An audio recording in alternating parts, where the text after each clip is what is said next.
Hello everyone, welcome to our channel. This is class number 10th of Oceanography. ये हमारी oceanography series का class number 10 है। इससे पहले हमने यहाँ पर ओशियन के जो रिलीफ फीचर्स थे 6 वीडियो में वो कवर किया। देन 2 क्लास में हमने टेम्परेचर कवर किया। प्रीवियस वीडियो में हमने डेंसिटी कवर किया एंड आज से हम क्या है सैलिनिटी स्टार्ट करेंगे। ठीक है, काफ़ी इंपॉर्टेंट चैप्टर है, यहाँ से क्वेश्चंस लग सकते हैं, तो इसलिए मिस ना करें, वीडियो को कंप्लीट देखें, स्किप ना करें। ठीक है, सैलिनिटी की अगर बात करें तो देखिए आपके पास 1 लीटर पानी है, यहाँ पर बस एग्जाम्पल के तौर पर समझा रहे हैं। ठीक है, 1 लीटर पानी से ये भरा हुआ है। अब इसमें कितना सॉलिड मटेरियल्स इन्वॉल्व है। ठीक है, सॉलिड मटेरियल कितना इन्वॉल्व है, ये सॉलिड मटेरियल दूसरे कलर से बना देते हैं। ठीक है, तो यहाँ पर कि सॉलिड मटेरियल इसके अंदर कितना है, इसी को क्या है सैलिनिटी बोला जाएगा। सिंपल शब्दों में बोला जाए तो सैलिनिटी क्या है, amount of solid material in 1 kg of sea water. ठीक है, इस तरह से इसको मापा जाता है सैलिनिटी को। जैसे 30% सैलिनिटी का मतलब क्या हुआ कि 30 ग्राम नमक मिला हुआ है कितने पानी में, 1000 ग्राम पानी में। ठीक है, 1 किलो का कितना होगा, 1 kg में कितने ग्राम होंगे, 1000 ग्राम होते हैं। ठीक है, 1000 ग्राम, तो ग्राम में ही नापेंगे। तो 1 kg पानी या 1000 ग्राम में 30 ग्राम सोल्ट है, तो कितना परसेंटेज निकल कर आया, 30% निकल कर आया। यहाँ 100 में काउंट नहीं करेंगे, 1000 में काउंट करेंगे, ध्यान रखना है। इसीलिए कभी 0 से 0 काट कर फिर बोलो कि इतना आया है। तो इसको क्या है पीपीटी में पार्ट्स पर 1000 में काउंट किया जाएगा, पार्ट्स पर 1000 में। ठीक है, 1000 को यहाँ बेस मानकर चला जाएगा। क्लियर, इतना याद रखना है। तो 30% इस तरह से निकल कर आया, कितना अमाउंट 1 लीटर 1 kg पानी में है, उसी को सैलिनिटी बोला जाता है। सैलिनिटी अफेक्ट करती है किस किस को अफेक्ट करेगी, मैरीन ऑर्गेनिज्म को, फिजिकल प्रॉपर्टी जो ओशियन की है उसको, like temperature, density, pressure, waves, current, सबको प्रभावित करेगी सैलिनिटी। आपसे यहाँ एक उदाहरण मांगते हैं। एक यहाँ पर प्योर वाटर है, ये तालाब है, 2 पॉन्ड 1 पॉन्ड 2, पॉन्ड 1 है और पॉन्ड 2 है। इसमें फ्रेश वाटर भरा हुआ है, फ्रेश वाटर। ठीक है, यहाँ पर साइज छोटा है लेकिन बड़े मान के चलो। एक तरफ क्या है फ्रेश वाटर है और एक तरफ सैलाइन वाटर है, सैलाइन खारा पानी है। ठीक है, इसकी सैलिनिटी हाई है, इसकी सैलिनिटी हाई है। तो दोनों में एक इंसान को क्या डाल दिया जाए, किसी भी इंसान को, तो किस में तैरने के चांसेस रहते हैं, पॉन्ड 1 में या पॉन्ड 2 में। अपना आंसर कमेंट बॉक्स में जरूर बताएं। तो इसका करेक्ट आंसर क्या होगा, पॉन्ड 2। देखिए जहाँ पर सैलिनिटी ज़्यादा होगी, सैलिनिटी ज़्यादा होगी। ठीक है, तो सैलिनिटी ज़्यादा होगी तो डेंसिटी भी ज़्यादा होगी। डेंसिटी और सैलिनिटी क्या है, डायरेक्टली प्रोपोर्शनल होते हैं। तो डेंसिटी ज़्यादा तो सैलिनिटी भी ज़्यादा होगी। तो यहाँ पर अगर सैलिनिटी ज़्यादा होगी तो वो इंसान पानी के ऊपर ही तैरने लगेगा। ठीक है, पानी के ऊपर ही तैर जाएगा अगर सैलिनिटी ज़्यादा है। ठीक है, फ्रीजिंग पॉइंट की बात करें, freezing point of ocean water वो भी डिपेंड करता है किस पर, सैलिनिटी पर ही करता है। जो सैलाइन वाटर होगा वो क्या है फ्रीज करेगा स्लोली। अगर एक पानी में यहाँ नमक का कटोरा लेकर पानी मिलाया और फ्रीज में रखा और एक फ्रेश वाटर को, तो इसमें बर्फ जल्दी जम जाएगी, इसमें लेट जमेगी। ठीक है, more saline water freeze slowly in comparison to less saline water. Freezing point के बाद बॉइलिंग पॉइंट की बात करें तो बॉइलिंग पॉइंट भी सैलाइन वाटर का हाई होता है। नमक डला हुआ पानी अगर उबालें तो वो टाइम लेगा as compare to fresh water. ठीक है, तो सैलाइन वाटर का बॉइलिंग पॉइंट ज़्यादा होता है, फ्रीज स्लोली होता है। ठीक है, ये ध्यान रखना है। सैलाइन वाटर का इवोपोरेशन कम होता है और लेस सैलाइन वाटर का इवोपोरेशन ज़्यादा होता है। इवोपोरेशन कम इसलिए होता है सैलाइन वाटर का क्योंकि इसमें जो सॉलिड मटेरियल है वो इवोपोरेट नहीं हो पाता है और इसमें क्या है इवोपोरेशन भी कम होता है। ठीक है, variation in salinity causes ocean current. अब देखिए सैलिनिटी, कहीं पर सैलिनिटी ज़्यादा है, कहीं पर कम है, तो ये भी क्या है, यहाँ पर जो ओशियन करंट है इसका कारण बनता है। जब ओशियन करंट्स करेंगे डिटेल में वहाँ पर बताएंगे, ठीक है। Salinity also increase the density of sea water, ये हमने बताया है, जैसा कि अभी शुरू में बताया था कि डेंसिटी और सैलिनिटी क्या है, डायरेक्टली प्रोपोर्शनल है, डायरेक्टली प्रोपोर्शनल है, ठीक है। सैलिनिटी इंक्रीज करती है डेंसिटी को भी, पानी की डेंसिटी को भी इंक्रीज करती है, दोनों एक दूसरे के डायरेक्टली प्रोपोर्शनल होते हैं। तो यहाँ तक सैलिनिटी में कोई डाउट, ये बेसिक इंट्रोडक्शन था सैलिनिटी के बारे में। यहाँ पर हमने सैलिनिटी जाना क्या होती है, ठीक है। सॉलिड मटेरियल 1 kg पानी में, और यहाँ पर निकाल कर भी बताया 30% मीन्स 30 ग्राम सोल्ट मिला हुआ है 1000 ग्राम पानी में। पीपीटी का मतलब पार्ट्स पर 1000 में इसको हम काउंट करेंगे, और पीपीएम क्या होता है, पार्ट्स पर मिलियन होता है, ठीक है। कुछ चीज़ें समुद्र के पीपीएम में भी मापी जाती है, कुछ यहाँ पर पार्ट्स पीपीटी में, पार्ट्स पर 1000 में। सैलिनिटी अफेक्ट करती है marine organism, physical property ocean की like temperature, density, pressure, waves, current. Freezing point भी डिपेंड करता है सैलिनिटी पर। मोर सैलाइन वाटर होगा तो फ्रीज स्लोली होगा अगर as compare to less saline water. Boiling point भी सैलाइन वाटर का हाई होता है as compare to fresh water. Salinity में वेरिएशन, तो इसका मतलब है ओशियन करंट का कारण, ठीक है। सैलाइन वाटर का इवोपोरेशन भी कम होता है, लेस सैलाइन वाटर का इवोपोरेशन ज़्यादा होता है। सैलिनिटी इंक्रीज करती है डेंसिटी को, तो डायरेक्टली प्रोपोर्शनल होता है। यहाँ पर कंपोजिशन देखते हैं सी वाटर की। Total amount of salt in sea water is gradually increasing. क्यों इंक्रीज हो रहा है सॉल्ट? क्योंकि because it is brought from the land every year, क्योंकि जो लैंड है, लैंड से रिवर्स जाती है, रिवर्स, ठीक है। रिवर्स जाकर कहाँ गिर जाती है, वो ओशियन में गिर जाती है, और अपने साथ जो भी मटेरियल्स लाती हैं वो कहाँ गिरा देती है, ओशियंस में। तो इसलिए इसकी सैलिनिटी क्या है, बढ़ती है, ठीक है।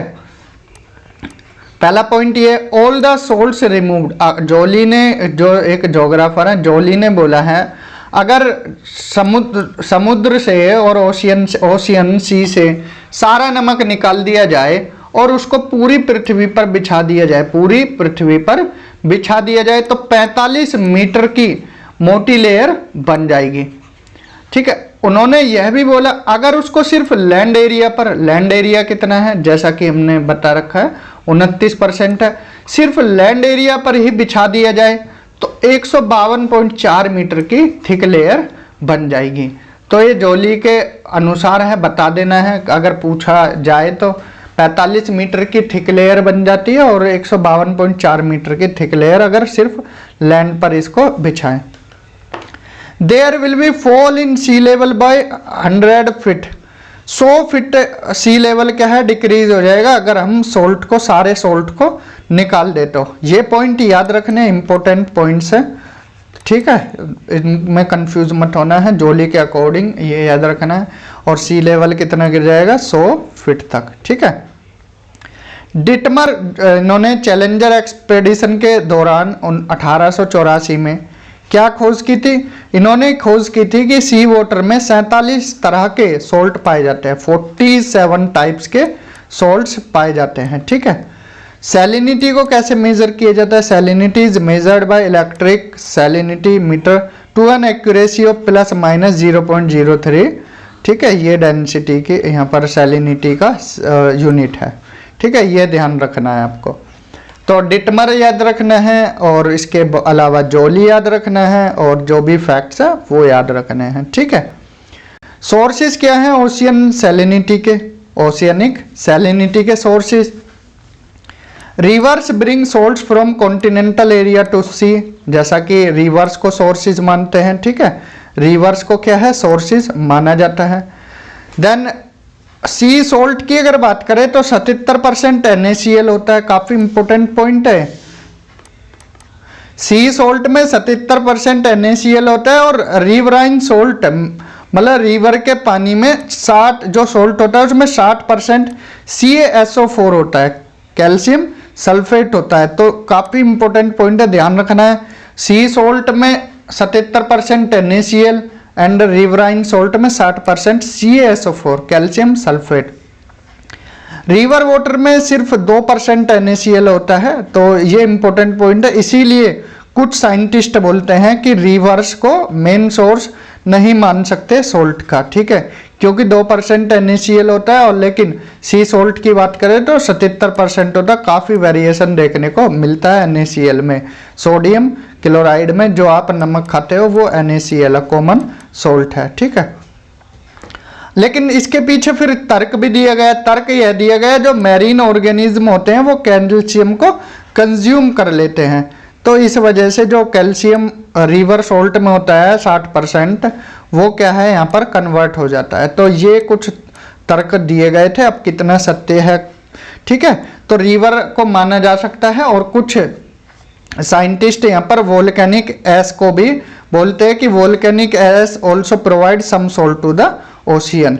जो ज्वालामुखी से राख निकलती है, जो वेस्ट निकलते हैं, मटेरियल से निकलते हैं, वो भी क्या है यहाँ पर प्रोवाइड करते हैं कुछ सोल्ट ओशियन में, ठीक है। तो ये क्या है, इसका ओरिजिन है, ध्यान रखना सोर्सेस है ओशियनिक सोल्ट के। 77% याद रखना NaCl, 60% CaSO4 riverine salt, 2% NaCl river water में। ये जितने भी फैक्ट्स हैं सवाल यहीं से बनते हैं, ठीक है।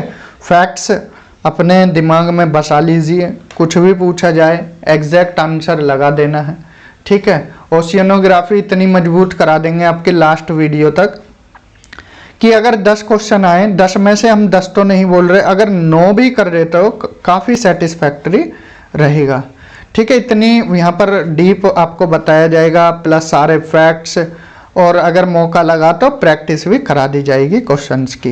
एक मैराथन में जितने भी क्वेश्चंस हैं ओशियनोग्राफी के वो कवर करा दिए जाएंगे। तो इसलिए जुड़े रहें, इस सीरीज़ को पूरा देखें, ठीक है। ये सीरीज़ अप्रैल में ख़त्म हो जाएगी, तो पूरी कोशिश रहेगी कि अप्रैल तक इसको ख़त्म कर दिया जाए। अब यहाँ पर देखिए जो फैक्ट्स हमने बताए थे कि सारा सोल्ट निकाल कर बिछा दिया जाए तो 50 मीटर की वॉल बन जाएगी, ठीक है। 47 मीटर बोला था, लेकिन नियरली हम इसको 50 ही बोल देते हैं कि 50 मीटर की एक दीवार खड़ी हो जाएगी, ठीक है। इसके अलावा सैलिनिटी की फिर यहाँ फुल फॉर्म बताई गई है, ये एक तरह से रिवीजन है। Salinity is the amount of dissolve salt in the ocean, ठीक है। सैलिनिटी क्या होता है, जो डिजोल्व सॉल्ट होते हैं ओशियन में उसी को सैलिनिटी बोला जाता है। एवरेज सैलिनिटी कितनी है, 35 ग्राम सोल्ट है 1000 ग्राम पानी में, तो पीपीटी में मापा जाता है पार्ट्स पर 1000 में, ठीक है। 77.8% NaCl बताया गया है, ठीक है, नियरली NaCl। ऊपर डेटा से थोड़ा वेरिएशन हो सकता है, तो यहाँ पर हमने कितना बताया था NaCl 77%, तो यहाँ पॉइंट में है तो इसलिए कंफ्यूज मत होना, ठीक है। नियरली 77% NaCl पाया जाता है समुद्र में, 10.8% MgCl2 मैग्नीशियम क्लोराइड पाया जाता है। रिवर्स आर ब्रिंगिंग 90% CaCO3 और CaSO4 लाती है, और 2% NaCl ही लाती है रिवर्स अपने साथ। 90% of CaCO3 and CaSO4 are consumed by marine organism, तो इनको कौन कंज्यूम करते हैं, जो मैरीन ऑर्गेनिज्म होते हैं वो। एग्जांपल कोरल्स, कोरल्स क्या है, CaCO3 और CaSO4 को कंज्यूम करते हैं। कैल्शियम कार्बोनेट, कैल्शियम सल्फेट, इनके अगर पूरे नाम नहीं पता है तो लिख सकते हैं, calcium carbonate, calcium sulphate. NaCl sodium chloride, common salt जिसको बोला जाता है, कॉमन सोल्ट। कोई भी कंफ्यूजन हो आप कमेंट बॉक्स में अपना डाउट डाल सकते हैं, वो नेक्स्ट क्लास में या आपको कमेंट के हेल्प से ही समझा दिया जाएगा। कौन कौन से फैक्टर्स अफेक्ट करते हैं सैलिनिटी को। नंबर 1 है टेम्परेचर। टेम्परेचर क्या है, डायरेक्टली प्रोपोर्शनल होता है सैलिनिटी के, मीन्स जहाँ टेम्परेचर ज़्यादा होगा सैलिनिटी भी वहाँ हायर होगी। Temperature directly proportional to salinity, अगर टेम्परेचर ज़्यादा है तो सैलिनिटी भी ज़्यादा होगी। दो जगह हैं ये, यहाँ टेम्परेचर ज़्यादा है तो सैलिनिटी हायर है, टेम्परेचर कम है तो सैलिनिटी लेसर हो रही है, ठीक है। According to temperature, tropical regions have higher salinity as comparison to temperate and polar regions. ठीक है, टेम्परेचर ट्रॉपिकल रीजन का ज़्यादा पाया जाता है तो सैलिनिटी भी यहाँ की हाई होती है अगर कंपेयर करें टेम्परेट और पोलर रीजन से। नेक्स्ट है एटमॉस्फेरिक प्रेशर। एटमॉस्फेरिक प्रेशर अगर ज़्यादा है, प्रेशर ज़्यादा है तो सैलिनिटी भी ज़्यादा होगी, डायरेक्टली प्रोपोर्शनल है ये भी। एटमॉस्फेरिक प्रेशर डायरेक्टली प्रोपोर्शनल है किसके, डेंसिटी के। अगर एटमॉस्फेरिक प्रेशर ज़्यादा है तो सीधी सी बात है प्रेशर लगाएंगे तो नीचे दबाव पड़ेगा, सैलिनिटी भी ज़्यादा है। एटमॉस्फेरिक प्रेशर अगर कम है तो सी लेवल क्या है, इंक्रीज होगा, यहाँ डिक्रीज हो रहा है तो स्लाइटली, इतना नहीं कि दब गया बिल्कुल, तो स्लाइटली की बात कर रही हैं यहाँ, और सैलिनिटी यहाँ कम हो जाएगी। अगर एटमॉस्फेरिक प्रेशर कम है तो सैलिनिटी भी कम हो जाएगी। Higher atmospheric pressure, high will be salinity. That's why tropical regions are expressing high salinity. ठीक है, ट्रॉपिकल रीजन में एटमॉस्फेरिक प्रेशर ज़्यादा होता है तो सैलिनिटी भी हाई होती है। Subtropical high pressure belts represent such condition to cause high salinity. जो subtropical high pressure belts होती हैं वहाँ भी क्या है, हाई सैलिनिटी की कंडीशन बनी रहती है। टेम्परेचर और एटमॉस्फेरिक प्रेशर देखें। अब थर्ड देखते हैं डेंसिटी। डेंसिटी की बात करें तो डायरेक्टली प्रोपोर्शनल होती है, स्टार्टिंग में भी बताया था कि डेंसिटी ज़्यादा तो सैलिनिटी ज़्यादा, सैलिनिटी ज़्यादा तो डेंसिटी ज़्यादा। ठीक है, प्रेसिपिटेशन की बात करें, अगर वर्षा, यहाँ प्रेसिपिटेशन में सिर्फ रेनफॉल ही नहीं आता, बाकी अदर चीज़ें भी आती हैं। ठीक है, आप रेनफॉल और प्रेसिपिटेशन में कंफ्यूज मत रहना। प्रेसिपिटेशन एक बड़ा स्तर है, प्रेसिपिटेशन का पार्ट है रेनफॉल।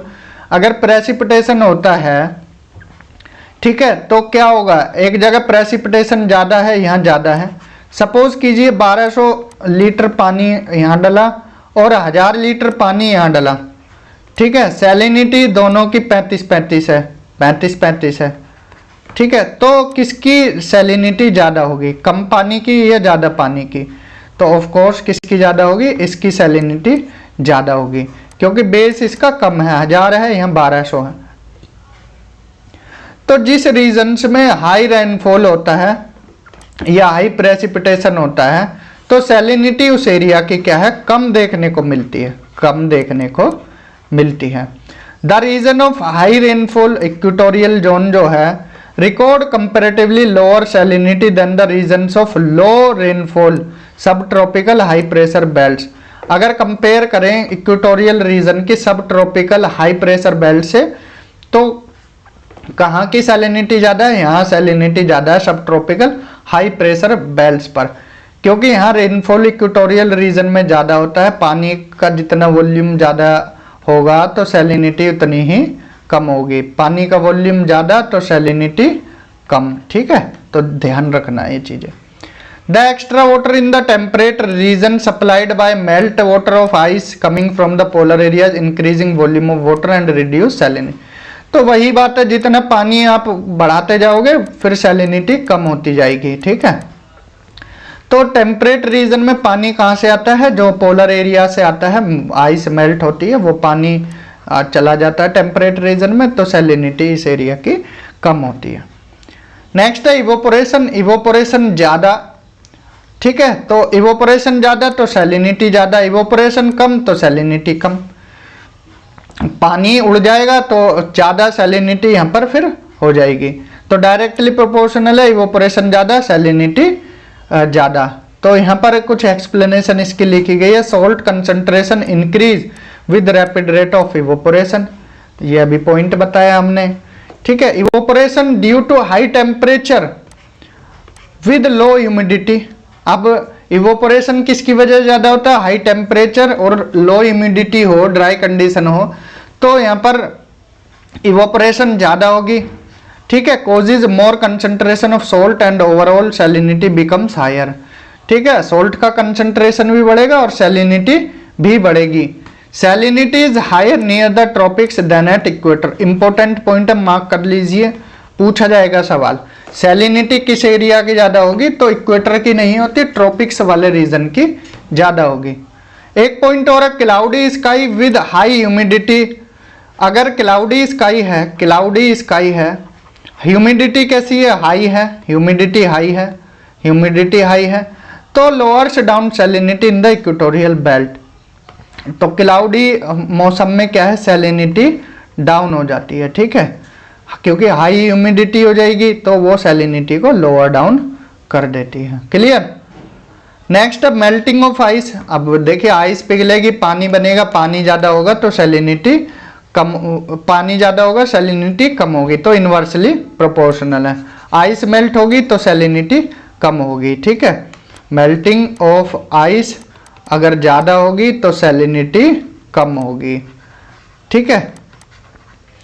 अगर इस बाल्टी में ऐसे समझा देते 10 लीटर पानी था और सैलिनिटी क्या थी, 30 थी, ठीक है। अब 20 लीटर पानी हो गया, सैलिनिटी फिर भी 30 है, तो कम हो गई ना सैलिनिटी, ठीक है। इस तरह से समझ लीजिए। इन्फ्लक्स ऑफ रिवर, इसका भी वही मतलब है, पानी ज़्यादा रिवर डालेगी, रिवर्स के माउथ पर सैलिनिटी कम होती है, क्योंकि पानी गिरता है, पानी ज़्यादा गिरेगा तो सैलिनिटी कम होगी। Configuration of ocean. अब एक क्लोज्ड ओशियन या क्लोज्ड सी है, एक सेमी क्लोज्ड है और एक बिल्कुल ओपन है, तो इसकी सैलिनिटी ज़्यादा हाई होगी, इसकी थोड़ा कम होगी, इसकी बिल्कुल ही कम होगी, ठीक है। तीनों में कंपेयर करें, सैलिनिटी ओपन की कम होती है, फिर इसकी थोड़ी ज़्यादा, इसकी और ज़्यादा, क्योंकि लैंड एरिया ट्रांसफर करता है हीट टू ओशियन। अब एक क्वेश्चन है यहाँ पर, salinity is higher near the tropics than at equator, why. इसके पीछे रीजन पूछा है। सैलिनिटी ट्रॉपिक्स वाले रीजन में हायर होती है अगर कंपेयर करें तो इक्वेटर से। क्यों होती है? Subtropical high pressure belt और ट्रेड विंड बेल्ट जो होती हैं वो रिकॉर्ड करती है रैपिड रेट ऑफ इवोपरेशन। जो subtropical high pressure belt और ट्रेड विंड्स हैं वो क्या करती हैं, इवोपरेशन की रेट को बढ़ा देती हैं, विच इंक्रीजेज सैलिनिटी, जो इंक्रीज करता है किसको, सैलिनिटी को। But cloudy sky with high humidity वो सैलिनिटी को डाउन कर देता है इक्वेटोरियल बेल्ट पे, इसीलिए इक्वेटोरियल बेल्ट पर सैलिनिटी कम देखी जाती है एज कंपेयर टू ट्रॉपिक्स।